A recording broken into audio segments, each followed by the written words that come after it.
Hi, I'm Francesca Maxime, and this is Wise Girl, the first day of spring, March 20th, 2018. And I have a very special guest with me today for our Wise Girl chat. He is Dr. Rick Hanson. Hi, Rick. Hello, Francesca. So great to have you with us. He's a psychologist, a senior fellow of the Greater Good Science Center at UC Berkeley, a New York Times bestselling author. I know that one of my favorite books that he's done is Hardwiring Happiness, available in 26 languages. That book, Buddha's Brain, Just One Thing, and Mother Nurture are many of the ones that he's written that you can find in bookstores and on your bookshelves, as well as his latest book, which, if I can hold it up right now, released this month, Resilient. He lives in San Rafael, California, and has 2 adult children, one of whom, Forrest, co-wrote Resilient: How to Grow an Unshakable Core of Calm, Strength, and Happiness. So who doesn't want that? Welcome, Rick. Thanks so much for being on Wise Girl. Thank you, Francesca. I want it too. Well, it's a good thing that it's practicable. Yeah. Right? Yeah. Let's start with that, because I think that, if you just want to introduce yourself to the audience and basically say a little bit about what makes the kind of work that you do special in the sense unique and special, but special and unique in the sense that you're actually trying to work with the way that the brain is wired in order to help us get these things that we say that we want more of: calm, strength, and happiness. Yeah. Okay, well, thanks. So I'm a psychologist, a practical, methods-oriented person, and I work backwards from what do we need inside ourselves to deal with the hard things in life, to deal with everyday issues, ordinary stress, the job, the commute, the people we live with, raising children, as well as, what do we draw on? What can we draw on to deal with really big things like serious illnesses or grinding poverty or oppression that's coming at us relentlessly every day in one kind or another. So what we draw upon inside ourselves are psychological resources, mental resources, call them inner strengths, things like patience, determination, self-confidence, secure attachment, executive functions, social intelligence, mindfulness, self-compassion, insight, et cetera, et cetera, et cetera. It's the joke. So what's in your wallet? Well, what's in your mind as you go through life? The question then becomes, how do we get the good stuff inside ourselves? How do you grow? People say, I wish I had more happiness inside me. I wish I had more emotional balance inside me. I wish I wasn't so haunted by my own childhood. I wish I had more inner peace when I think about growing up or my life today. I wish I had that. Then the question becomes how to grow it. And what's interesting for me as a psychologist and also someone who's been involved in human potential for almost 50 years, I started meditating in 1974. What's striking to me is very often people recognize that it's good to have these psychological resources, these inner strengths of various kinds, but therapists, meditation teachers, coaches, human resources trainers, and many educators actually don't pay much attention to how to grow these in the first place. And that's what I've especially focused on, because that takes us immediately into the brain and how the brain internalizes the experiences we're having so that we gain from them. To finish, for me, it's actually been existentially really important. I take it back to my mid-teens when I realized that I was really unhappy. I didn't know squat about how to relate to other people. I knew how to use my intellect, but that was about it. I was a pretty miserable guy, and I felt really stuck in my life. And there was kind of a light bulb moment for me where I just realized, wow, the most important thing to learn was how to learn. The most important thing to grow was the ability to grow. It's like I wanted to gain these superpowers of happiness and determination and confidence around girls or other things. Those are like superpowers. Learning is the superpower of superpowers because it's the one we draw on to use the rest of them. And so at that point going forward, I just started looking for opportunities every day to grow a little bit, to learn a little more about other people, a little bit more about myself, get a little more skillful, get a little stronger, get a little more loving, get a little happier. And along the way, I've, really focused on helping people and boiling it down for people to actually how to gain these inner strengths of various kinds just in the flow of your ordinary day.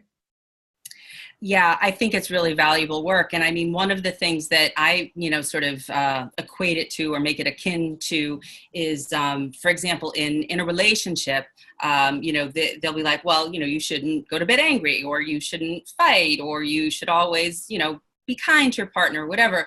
But it never really addressed like, well, what are some of the things that you can do so that is more of the natural conduit that comes out of your essence and out of your body and out of your beingness, without having to have it be so deliberate, if you will, that if you practice a certain set of tools that you outline in not only Resilient, but the program that it's based on, the 12 Pillars of Well-Being that you offer as a online offering and course for the course of the year, that if you have that, then it's, again, you're teaching someone how to fish. You're not giving them a fish or telling them that they need to have a basket of fish.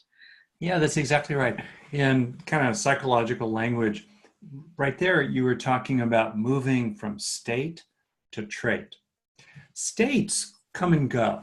As any meditator knows, or really anybody who knows anything about mindfulness, experiences are impermanent. They're constantly changing, and they don't and our beneficial experiences don't naturally leave useful traces behind.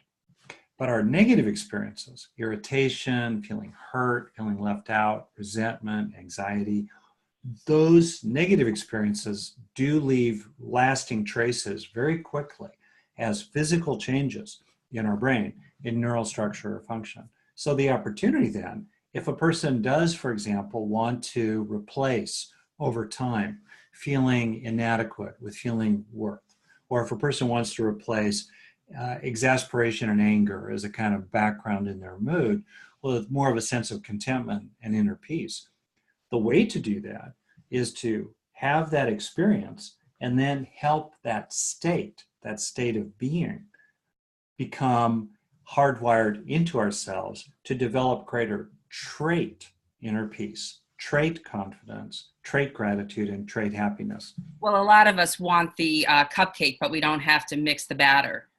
We don't want to have to mix the batter. You know what I mean? Like, yeah. And I think that that's what you're saying is, here's the recipe, go out and buy the ingredients, start using a little bit of elbow grease, pour the stuff into the bowl, and then, do it every morning, whatever analogy that you want to do, but keep doing it throughout the day, keep doing it so that you can have an infinite supply of cupcakes in this case, I know, and that's so effortful, right? You have to keep working. It's like, you're always pushing the rock up the hill, trying to generate another state of being, another moment of happiness. But over time, if you actually build up this unshakable core that I talk about, and you then enter the next moment already with a sense of calm strength baked in, you enter the next moment already with a sense of fullness, enoughness, contentment, satisfaction, even if you're still dreaming big dreams, even if you're still really ambitious and going for it. And also you enter the next moment with other people, feeling already liked enough, already loved enough, and already with a kind of unconditional capacity to have compassion for other people, even the people who wrong you. And that makes all the difference in the world. What's already inside you as you meet the next moment. And, Rick, what I think is what you're saying, that it's so powerful, and different traditions and methodologies speak of this sort of place, whether it's presence or whether it's groundedness or whether it's your true self or whatnot.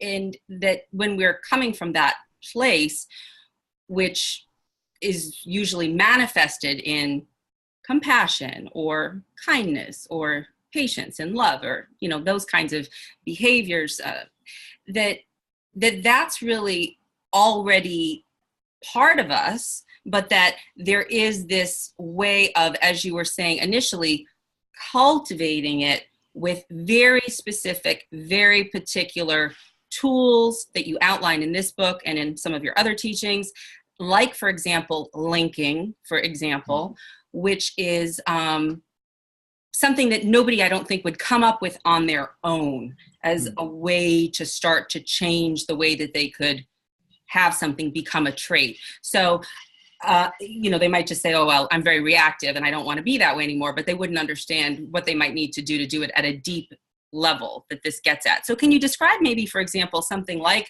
linking, Sure. absorbing, marinating? I know you have all these different terms that you use, but the linking one in terms of the positive and the negative, I think is useful. Oh yeah, that's great. So we work backwards from what would be good to grow.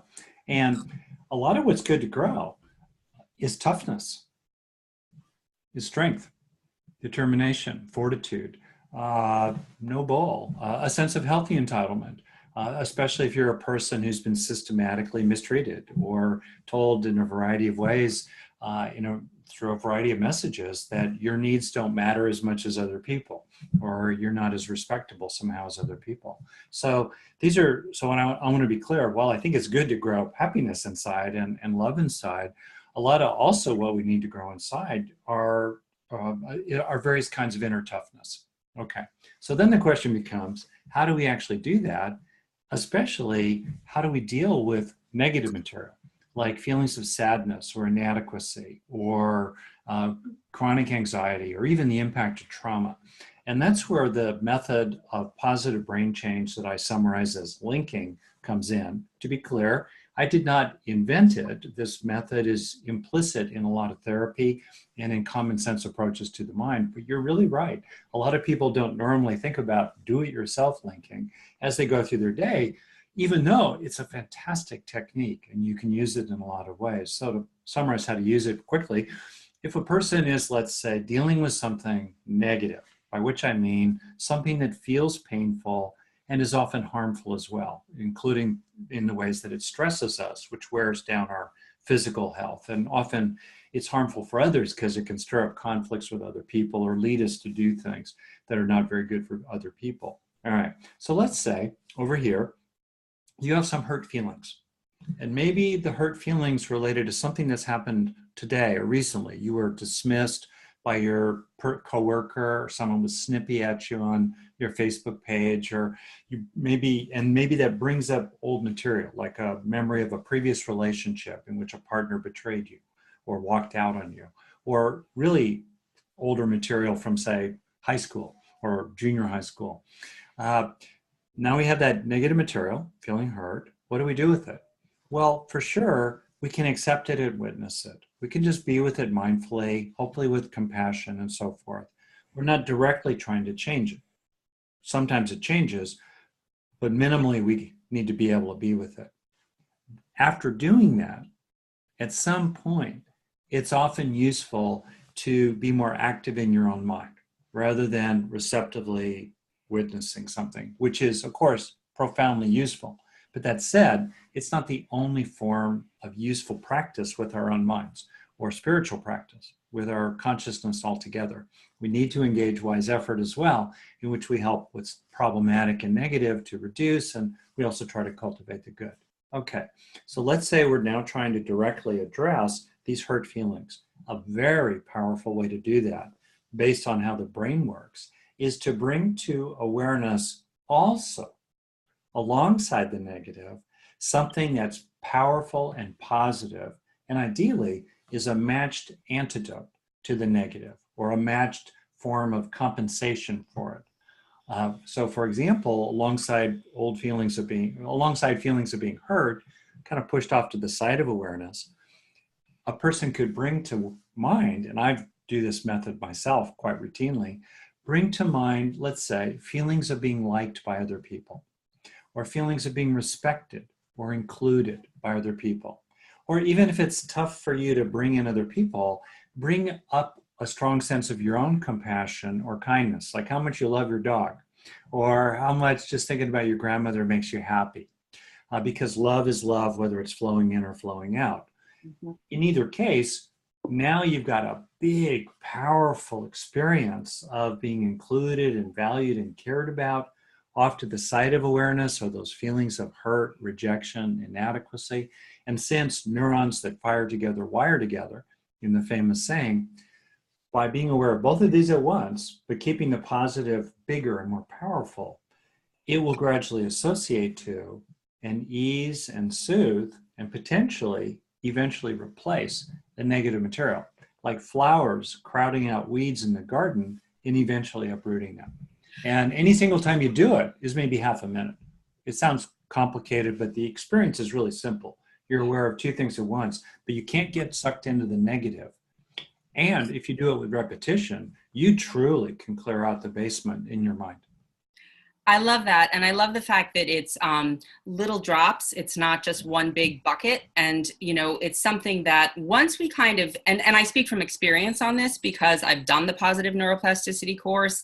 I had enrolled in the Foundations of Wellbeing and was successful at completing portions of it, but not the complete program. But you generously actually offer it annually, year to year, for people who very forever are in that boat. So full disclosure, I've been a student of what you've taught, and having experienced the bringing up the negative along with the positive, it was a new way of reminding myself that, you know, there's opportunities to be grateful, there's opportunities to be appreciative, there's opportunities to actually, as you would say, soak in the good feelings, because a certain part of this, which I also think, you know, would be important, and I'd like you to speak to, is that we're actually not, we're directing our attention towards something that is very specific. But because we're turning it into a state, it's because it's actually emanating from the ways in which the circuits are wired. And so that, as you said earlier, it becomes less effortful. So over time, it just sort of comes out from you. So now, for example, I don't do the things that I did before when, you know, I think of a terrible thing. I think of my grandfather, who was my rock, or, you know, person who really loved me. I don't always think of him every time, but I do tend to have that experience of, well, this happened, but it's not the only thing that happened. This also happened. That's good. Not just the negative. There's also this other goodness that I've been able to receive. So can you speak about the receptivity part and how that, you know, is in our bodies a little bit, and also how people kind of at times, and I know you talk about this in the class, can push away from that because they're so unfamiliar with it. Wow, that's great. There are many things in what you're saying. So I'll just try to kind of almost like hit the headlines. Yeah, I'm a chatterbox, sorry. Oh no, you have a background in news, so I want to make sure that I'm not rattling on, and in fact, I'm being focused here. So I'll throw a background in media more broadly. So let's see. One, we need to grow resources inside for hard things. The worse a person's life is, the more important it is to do what I'm talking about, which is to internalize beneficial experiences to grow strengths inside yourself of various kinds. One of those strengths is happiness. Happiness is a phenomenal inner strength, but other strengths include things like understanding other people or being able to be more skillful in navigating a complicated world. So while these methods are really great for becoming a happier person, a lot of the purpose behind them is to deal with the real crap that many, many people have to face in their daily life. One. Two, a lot of what we internalize is juicy and luscious and wonderful. Why not? You know, you're having dinner with friends and you're laughing and it feels good. Why not? I like you a lot, Francesca. I have a nice feeling of connection with you, mutual respect. Why not enjoy that? Great. But it's easy to trivialize the internalization of those kinds of experiences as sort of like, well, they're superficial. Well, you know, that's what yuppies do, right? Chasing pleasure all the time. And I want to be really clear. There's nothing wrong with internalizing enjoyable, sensual, pleasurable experiences. That's great. But much of what we internalize is learning how to be more effective in this world. We learn how to run a meeting more effectively, or we learn what to take into account when we're working with a certain kind of person, or we learn how to steer ourselves away from that third cookie before we get, or third glass of wine before we get too sucked into it. We learn really useful things. And so I want to be clear that I'm also talking about including that kind of thing as well. And then the last thing, hopefully I'm speaking to your question here. Actually, I just want to stop right there. What do you think about what I've said so far? And what else does it make you think about? Well, I think that one of the things that I know that you've asked people to do is don't let the little good things go by. Make sure that you stop, pause, and take them in. So whether it's a butterfly that you notice, whether it's a bird song, whether it's something that is anything, somebody who normally is nasty to you was waved hello, don't discount that and don't miss it. So Yep. Don't be so much of a zombie in your life. Be attentive to not what happens on automatic pilot, which is the negativity bias, but be attentive to the small little things that are right today, Yeah. and how those can help strengthen your ability to handle adversity over time. Yeah, 100%. You know, there's even something about all this that is really soulful. You know, I'm really struck by how often people go through life enjoying one thing after another, and yet feeling somehow like they're running on empty inside. They're still hungry. And part of that is baked into our biological nature to, keep chasing the next shiny object. But a lot of it is based on our culture that focuses on consumerism and tends to make people feel that, and tends to rush us through life so much, we're not able to actually savor the present moment, to give it a chance, frankly, neurologically, to weave its way into our own nervous system. And so for me, part of what, is really sweet is to bring a kind of kindness to yourself multiple times a day. And the worse your life is, the harder it is, the more important it is to bring this kind of kindness to yourself, where you just kind of slow down and come into an intimacy with whatever is beneficial that you're experiencing. You're relaxing a little as you exhale. You feel a sense of reassurance or relief when you finally get home at the end of a long day. There's a moment of kind of dark humor with somebody else at work about the crazy boss you have. Whatever it might be, to slow down for those moments and to receive them into yourself, and to kind of have a vulnerability to your own experience privately inside your mind. No one needs to know you're doing it. That to me is almost a sacred thing. And it's incredibly important, as we go through life in our society. Yeah, I love that. And as I was finishing the book last night, you ended with a few, the last few chapters are on relating, interaction with others, which is sort of the upshot, because we have to interact with other people unless we're, I don't know, living in a hole somewhere, which, some people or meditators may choose to do in the hills of wherever. But most of us in the culture that we're at, we do have to interact with people. And as mammals, we need to interact with people.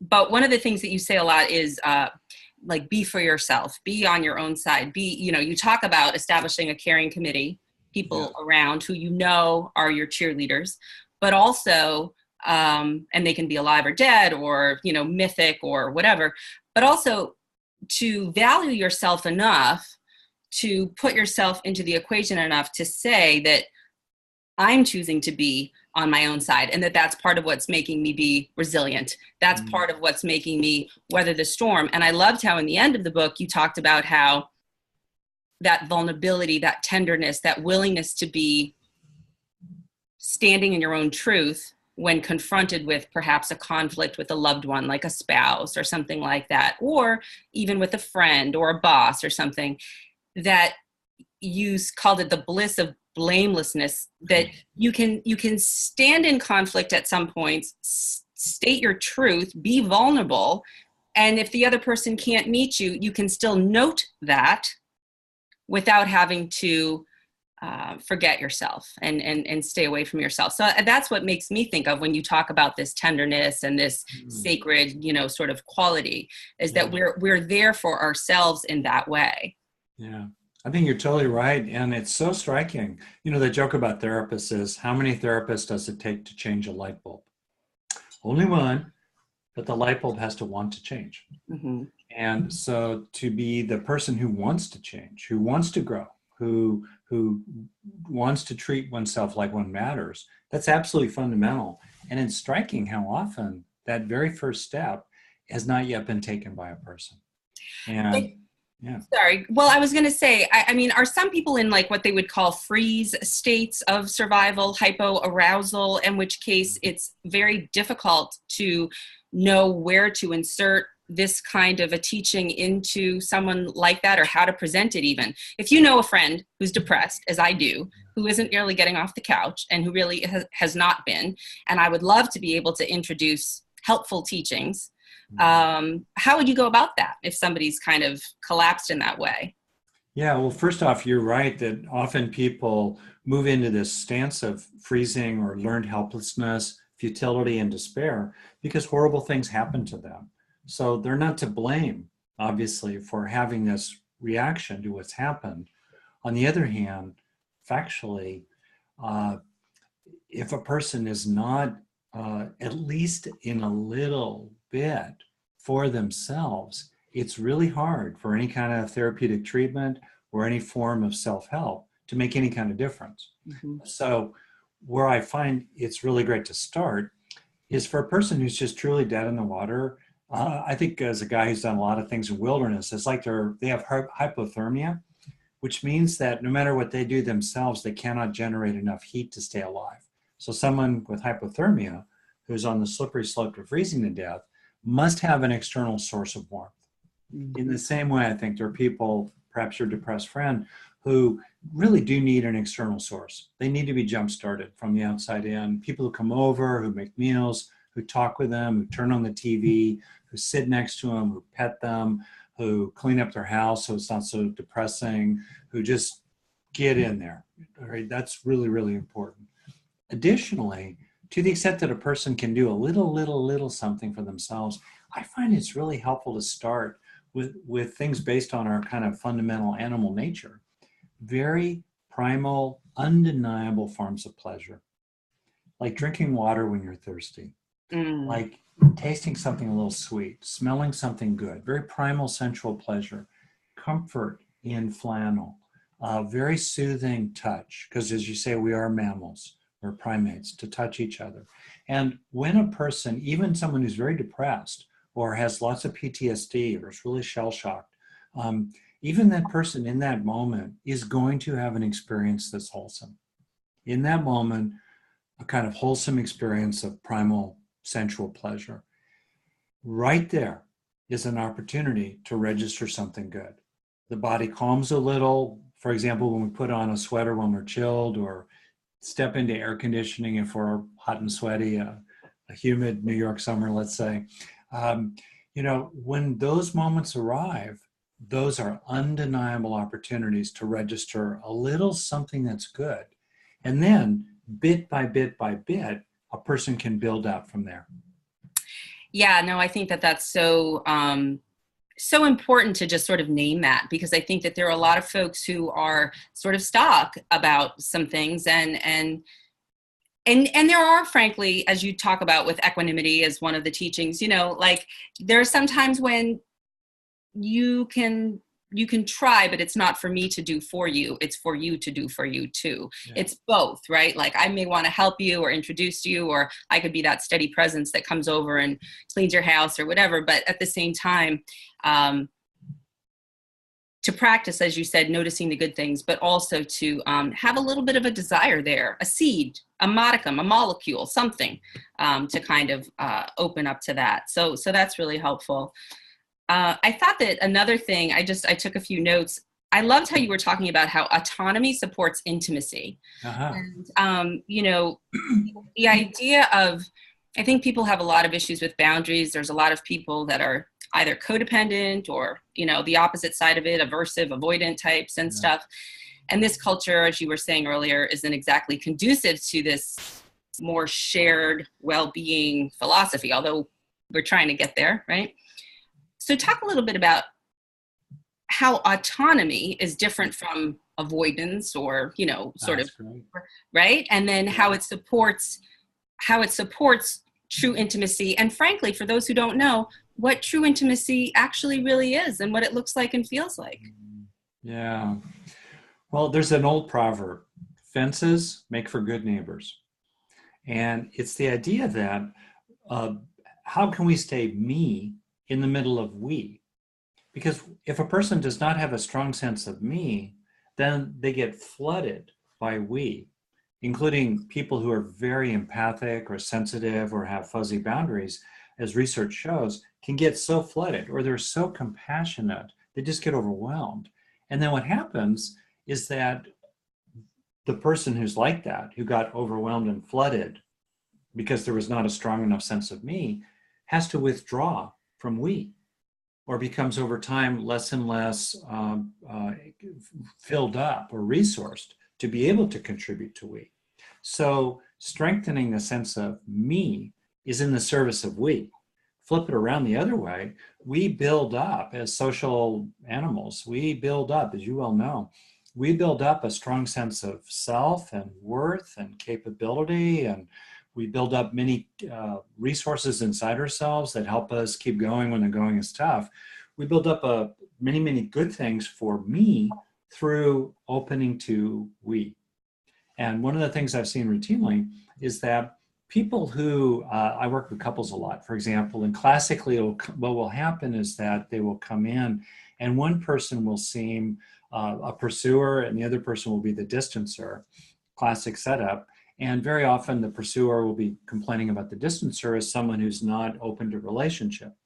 Very often what I find is that the person who's the distancer is actually flooded by the intensity of relationships, including this person that, let's say it's a man who's more the quiet and reserved one, which is not uncommon in a heterosexual couple, especially if they land in my office.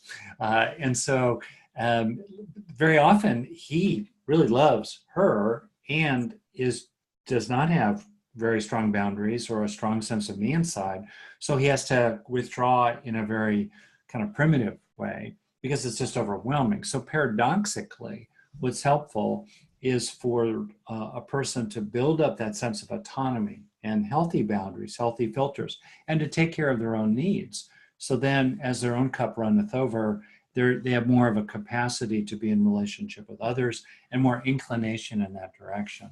So one thing that, just to finish for myself, I really find it quite profound to explore the intersection of compassion and equanimity. Compassion is, let's say, we. Equanimity, emotional balance as me, no matter what kind of waves are crashing upon me. And to do that, it helps me to have a kind of image of being a deeply rooted tree, for example, so that I can be very open to the wind of others that's including really intense stuff sometimes coming at me. And it's going to wobble my leaves and my twigs, but after the storm passes, kawoosh, I'm still here. And knowing this in my bones and having, to go back to positive neuroplasticity, repeatedly internalize that experience that I can live through the storms of intimacy, including being with people who are angry with me, let's say, or intense toward me, or really want things from me. By repeatedly learning that I can hold my ground and I can stay wide open, I can stay related in a way that does not devastate me or overwhelm me. I'm still here after the wind goes by. Taking that in again and again helps me the next time I'm with someone who's intense or wants something or is strong or forceful coming at me. I don't have to be afraid. I don't have to run away. I can actually lean in rather than defend myself and lean back. Right. No, that's beautiful. And you have more tools in the toolbox at that point, so you have the direct experience of having been rooted and still standing. That's repeated over time, hopefully. And you also have, you have the insight that that I think what we're often taught in movies and in romance novels in this culture is that, you know, the unity candle at weddings, that we're all just supposed to be merged. And that's not really the full story. You know, there's union and then there's, you know, individuation. And I think that that's really rich. You also talked about healthy disenchantment. And can you talk about that some more? Oh, sure. So any one of these are resources. That's a fancy word, but, you know, strengths, capabilities, like being able to stay me in an intensity of intimacy so that you're actually comfortable going into the deep end of the pool of intimacy. That's an inner resource, right? Another inner resource is actually healthy disenchantment. I there draw on the Buddhist notion of disenchantment, where we start to realize that many of the shiny objects we chase are not actually that satisfying. They don't bring us really lasting pleasure. They're fool's gold, but not the real gold. And also, I think of the notion of disenchantment as waking up from the spell, the enchantment that others cast upon us. So healthy disenchantment for me is about seeing things clearly. And for example, sometimes it's realizing that you're in a relationship and that what your gut has been telling you is true. That this statue will never give you the milk or blood or water you really need. Or you realize that this job, this company, or sometimes even this structure for your career is just going to always bang up against the ceiling. It's not fair. It may not be fair. It's probably not fair. And dang. And then you realize, well, all right, what am I going to do? I got to get on my own side. I got to help myself. How am I going to move forward? Or maybe you realize in a relationship that it looked like it was going to be able to be this big. This friend, let's say, you could cover this much ground with that person. That's great. But over time you realize, no, the relationship kind of needs to shrink. Trying to do a smaller circle. There we are. Gotcha. Smaller circle, because that's the size of it that's safe. And inside that circle, it's okay.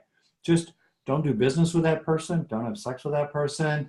Don't talk to that person after they've been drinking, whatever. But otherwise, yeah, there's a lot you can have with that person inside that circle. But anything outside that circle, you've woken up from the spell, the enchantment about. You now see really clearly. So that's the sense of healthy disenchantment. And I think it's actually especially important for people who grew up in homes in which the truth was attacked, or they've grown up in roles in which their capacity to recognize the truth was undermined or doubted by forces around them. And so it's particularly important to reclaim, what you know for sure for yourself, even if it involves disenchantment. You're not being disloyal to the people around you to recognize what's true. Our primary loyalty and duty must be to ourselves, because it's the foundation of any kind of contribution that lasts to other people. Well, going from that back to the beginning of the book, which talks about self-compassion and really that being sort of the foundational cornerstone, I think, for a lot of this ultimately sacred work that, one does at some point or not in life, but often, when the ish hits the fan, sort of like something's got to give. So what am I going to try now? Yeah. And what can I try that might last? This idea, this notion of self-compassion, I feel is really, obviously it's been proven to be extremely helpful to people. And at the same time, I find it so interesting. You may find this curious, where recently I said to a friend of mine who's really a bang up, really amazing, wife and mom and head of a hospital administration department and, very enthusiastic and ebullient person. And she was talking about her struggles with her weight. And, she's sort of cherubic. I mean, she's not obese. She's not a supermodel. She's, she's lovely. And I said to her, what if somebody gave you a box for Christmas, a Christmas present underneath the tree and said, there's nothing wrong with you, and she said, oh no, I couldn't take it. I couldn't open it.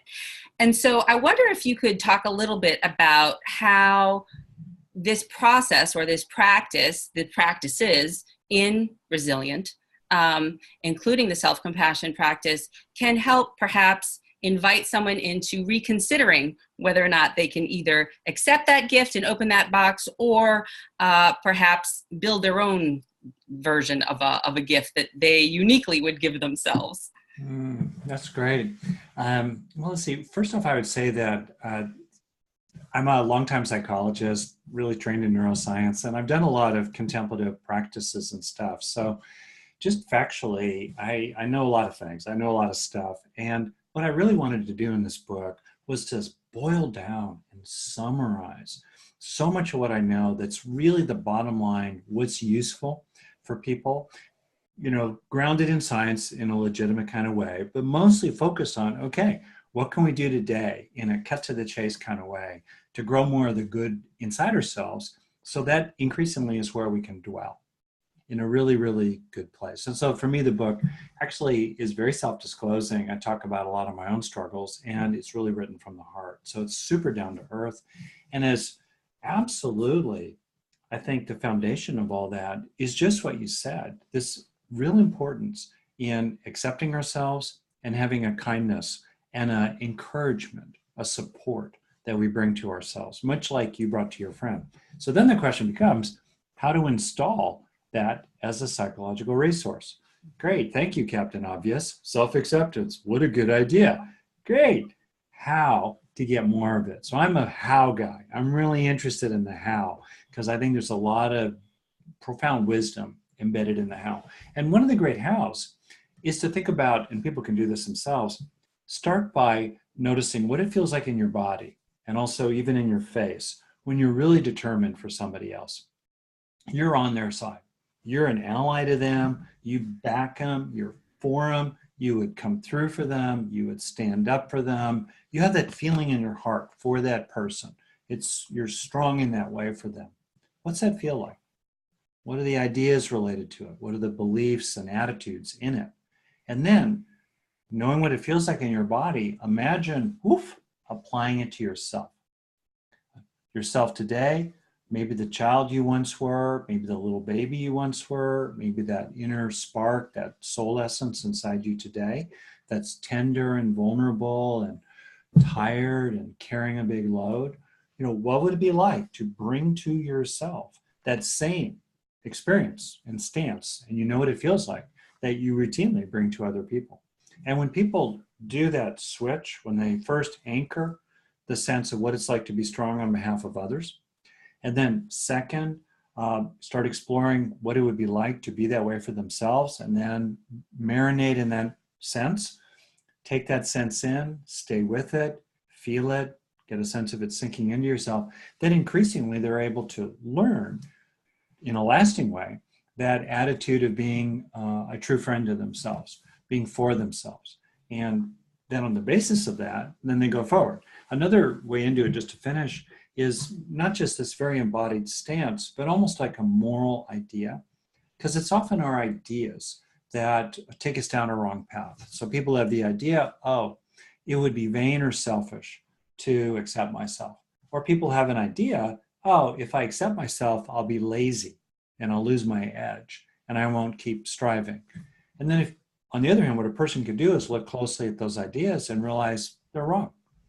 The truth is, it's not vain or selfish to accept yourself and be kind to yourself. You're just treating yourself like you would treat another being. Second, it doesn't make you weak or lazy to accept yourself. Actually, when people accept themselves, they're more willing to be ambitious, as research has shown, because they're more willing to risk failure. They know they won't hate themselves if they're not successful at something. And that these ideas as well are things that people can take into themselves. Yeah, I love that. And I love the idea of practicing what it feels like on the other person that you care about, and then doing a U-turn if it's unfamiliar to you. The one thing that came to mind as you were describing it is, my mom's the physician, not me, but I know that, there are certain diseases and whatnot where like the cells like turn on themselves. they like eat themselves, or they, you know, and maybe that's what cancer does. I'm not even 100% sure, but, you know, don't quote me on that. But that, and so I feel like some people have that tendency, even despite the, you know, opportunity to. So when they hit that wall, if they hit that wall, if they're trying to do that practice, what's the suggestion? Yeah, that's really great. So you're talking here in part about blocks that people have, which you brought up earlier, and I did not speak to. Sorry. You know, what do you have? What do you do when you run into a part of you that doesn't want to feel good, or is afraid that if you start feeling good, you'll lower your guard, and right, that's when you're going to get whacked. Or maybe there's just overwhelming loss or grief, or this really deep essence that I don't deserve it, you know, that isn't so much about the idea perhaps of the I'll be lazy, but it's the idea of like, this can't be for me. This cake can't be just for me. Right. So first off, it's helpful just to observe that and become more aware of that stuff inside yourself. I find that that's absolutely fundamental. Otherwise, we're being controlled by forces that we are not aware of inside our own minds. And you're exactly right. Some people have a deep sense of shame or taint or defect. Something's wrong with me. I'm damaged goods. This is not for me. I don't deserve it. I'm a bad girl. I'm a bad boy, or something like that. That's very understandable. It's poignant and haunting. And what to do with it usually is a long process for people. And I've grappled with those kinds of issues myself, in which first we try to explore and learn about this material inside ourselves. We feel it, we try to be with it. The second thing that's really important to do is to deliberately grow resources that are a natural antidote to it, like experiences of self-worth, or ideas that, no, wait a second, I'm not a bad person, I'm actually a good and capable person, like the ideas you were trying to give to your friend there. You know, that's really useful too. So we grow resources, that's the second thing. And then in the third great step, we use linking in a variety of ways, formal and informal, large and small, to help the resources that we've grown inside ourselves, like confidence and self-worth and feeling loved. We help those things to connect with that old shame or feeling of defect or worthlessness, to gradually soothe it, gradually replace it, so that we're not haunted by it. And that's the process. And it's not a quick one for most people, but if you stick with it, it makes each day a better day. And over time, you become more and more willing to kind of eat or take into yourself the legitimate good food that's around you. Right. No, the nourishment. I love that. And I do think that it's helpful to people who are listening to just really know that it's not it's not that you can't have big changes happen quickly. So it's not, you know, either or. It's that often some of these things do, in much the same way that a garden needs, you know, tending and planting and cultivating and reaping and, you know, plucking. So are we doing with our own resilient practices. Another thing I want to say, if I could, two things that people can do really quickly. Yep. Just to deal with these old feelings of inadequacy or shame or worthlessness or not deserving. One is, when you're having experiences in the flow of your day of being included or seen or liked or valued, let alone loved, slow down and take them in, because it's, you know, to say it a certain way, I don't know the people involved, but you have a big hole in your heart. I had a big hole in my heart, and we need to fill it with lots and lots and lots of little drops. So look for those opportunities. The other thing that I think is really, really helpful for people related to this kind of thing is to recognize that that you are a fundamentally good person. You don't have to be a saint. You are a fundamentally good and decent human being. And to feel that and to recognize that about yourself is very healing for people. And those are two things that a person can do every day. And they grow the good. I mean, I love those practices and those recommendations. And I think that in the book, what you're really saying, and we'll wrap up soon, maybe in 5 minutes, five or 10 minutes or so. We have a few more minutes, but is that in this book, really, it's not about achieving a static state. It is about learning, acquiring, and then learning how to use different tools for maintainable and growth-oriented well-being. That's how I would describe it, you know? Yeah, what you said earlier is really right. The book grew out of my online experiential program, The Foundations of Wellbeing. And that program was extremely popular. And in fact, we've done some research on it internally, and it showed that people who did it really got a lot out of it. They became more mindful, they became happier, they became more resilient. So it was really, really good thing. And what stood out was the importance of experiential learning. Most of us know what we ought to do, or how we ought to think or ought to feel, and yet here we still are. So what really changes us from the inside out, and I know for sure you know this, is to have experiences. And then on the basis of the experiences we're having, help them land, help them stick to our ribs, help them become change that lasts. And that's the fundamental process that we can engage really every day of our lives. And that really is the meat of what your teachings are, I think, is not just the knowing of it, but practicing how they actually land, how they feel in the body, how you can bring some awareness to, hey, here's an opportunity for, recognizing something that's good. And what I'm supposed to do with that is put it in that little hole in my heart part, and pat it a little bit to make it, just sort of keep it close, and and that those are things that installation, that absorption, to use your language, that marination of these things is actually almost more like a sensate feel over time. I think it's not just like, do this, do that, do this, do that. The book has, and the program has 12 pillars and these different quadrants that you outline, but it really seems to me more in the flow of life, as life is, of experience, as you said, that it really is more about allowing and not just being overrun with whatever hits you upside the head, but allowing and receiving that which is nourishing. Yeah. And recognizing it so you can keep on doing it, and that it then becomes more, if you're heavily nourished, then you have greater fortitude, AKA resilience. You're totally right. Part of it is when you look outside, the world is unreliable. Things happen, buses are late, people die, elections are cheated, things happen. And it's not that we should not try to intervene in the world. Obviously, of course, we should in a variety of ways. But meanwhile, again and again and again, it's what we have inside ourselves that is our last resort. It's what we can really, really count on.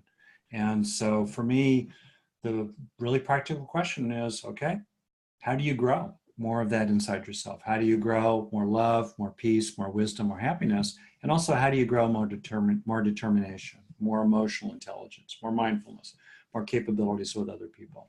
To just kind of face the fact that a lot, self-reliance boils down to what you have inside yourself. That's the first thing. And then the second thing, as someone who's a Buddhist deep down, I'm very interested in what actually it takes neurologically, neuropsychologically, really grounded in the body, what it actually takes to meet the next moment with such a strong sense already of inner peace and fullness that there's no basis for craving.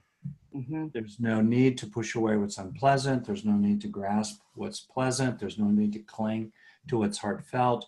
We can be responsive and adaptive and skillful with what we meet in the next moment, but never ever on the basis of hatred or greed or hurt or delusion. That's a real question, isn't it? And I think the answer to that over time is to grow that unshakable core. And that's what I see in the Buddha, and that's what I see in people who are very far along in the path of awakening. They have that unshakable core inside themselves. They feel sad sometimes, they feel physical pain, they worry on behalf of others, for example, but in the core of their being, there is an unconditional and sustained peace, contentment, and love. And to their point, because you mentioned Buddhism, I mean, as I understand it, those like Matthew Ricard, the happiest man alive, or the Dalai Lama, people who've been, meditating ad infinitum and really are embodied presence in that way that you speak of, that, technically speaking, the fMRI scans and all of that kind of stuff shows that in their relaxed and alert state, that they can be responsive without being, as you say, reactive. Yeah. And that, a lot of people, I think, will look at those folks and say, well, they can do it, but I can't do it. But I think that, yes, things accumulate with practice, right? Number one. But also number two, because you mentioned the Buddhism, can you speak a tiny bit to the idea that we're working on a relative individual body here, my body being on my side, but at the same time, there's a larger holding container, perhaps, that is a shared sense that, well, what they have isn't any different from what you have deep down. They've just been putting some fertilizer in their soil a little bit longer, perhaps. Yeah.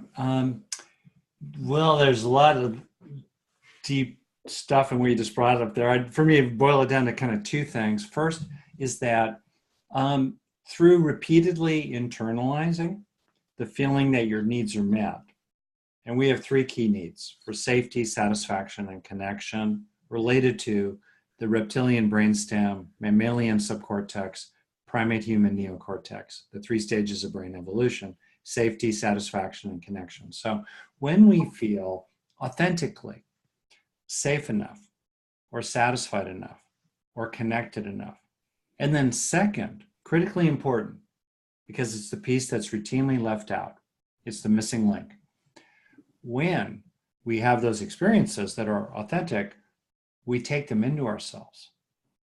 Then increasingly, we fill ourselves up from the inside out, and we have a sense of fullness and balance when we meet the next moment, rather than a sense of deficit or disturbance, something missing, something wrong, which is the neurobiological basis for craving. Mm-hmm. We crave because we feel our needs are not met. Craving, as in the second noble truth in Buddhism, drivenness, attachment in the unhealthy sense, addiction, anger, grudges, grievances, resentments, chasing pleasures of various kinds, possessiveness. Those are all forms of craving. And they create a lot of suffering and a lot of harm for ourselves and for other people. Why do we crave? We crave because in our core, in the moment, we don't experience that our needs are being met.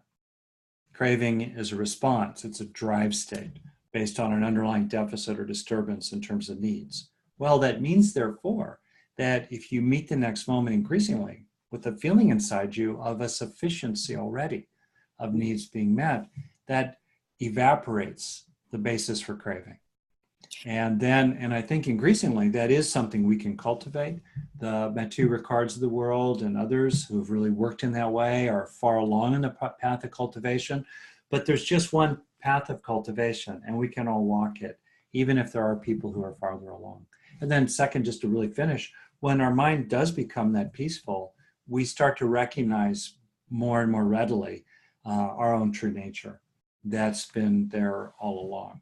And I think a lot of the kind of practices that we're talking about, the ultimate benefit of them is to clear away the obscurations, they call it, between us and our true nature, so the light that was always already there can shine through us more brightly.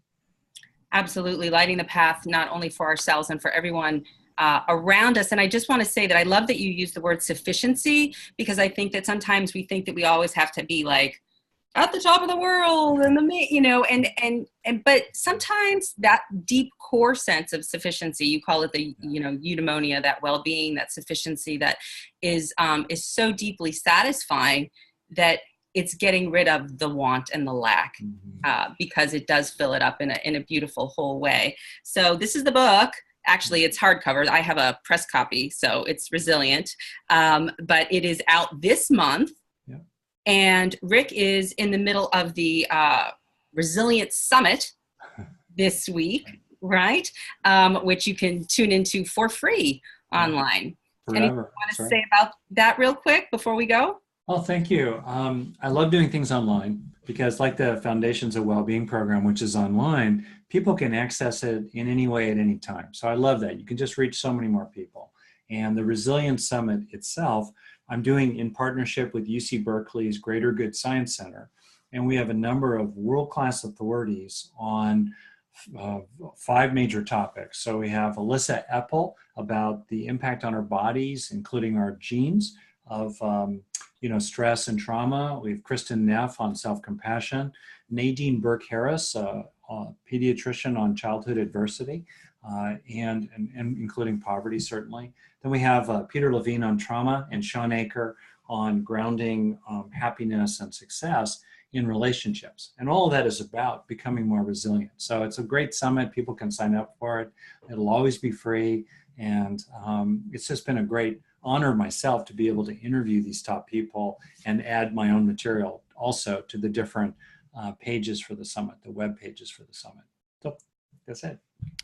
Rick, I love it. Always so many amazing offerings, and your generosity of spirit is appreciated here as well. So thank you so much for joining us today on Wise Girl, and I hope more people can be exposed to your teachings through this episode together.